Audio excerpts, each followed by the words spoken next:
Vabbè, ascoltami, ma hai saputo il fatto? Ma quale fatto? A quale fatto, scusami? Che hanno aumentato le bollette della luce e del gas? No, io non so niente. Come? Non sai niente, No. non sai niente tu. No. Non sai... E vabbè, è arrivato il momento che tu dica qualcosa, di qualcosa. No? Guardi, e se avimmo a parlare, parlammo! Allora, amici miei, io vorrei chiarire 2 punti su questo fatto che hanno aumentato di nuovo le bollette della luce e del gas. Non ci facciamo più, basta! Ormai stanno i genitori nelle case che sembrano i pazzi, vanno vicino ai figli e dicono: "Ehi, spegni la luce, spegni lo stereo, spegni il lampadare, spegni il computer". Ormai è una fobia, non ne possono più, perché devono risparmiare. E di meno ho chiesto a mia mamma, ho detto: "Mamma, ma quando hai conosciuto a papà, dove vi siete visti?" Mi ha risposto mia mamma: "Durante una cena a lume di candela, era per risparmiare, e ci credo".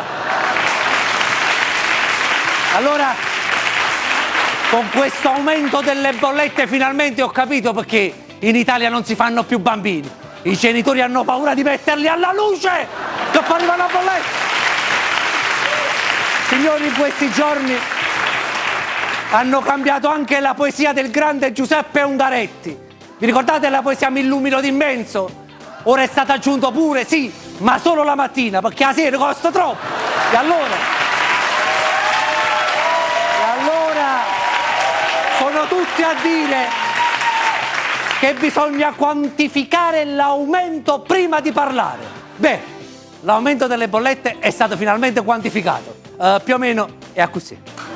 Allora, signori miei, io voglio dire una cosa al ministro delle bollette, perché esiste. Un mini. Vi dico solo una cosa: con questa sofferenza che sta passando la gente, li mettete in condizioni di staccare la spina.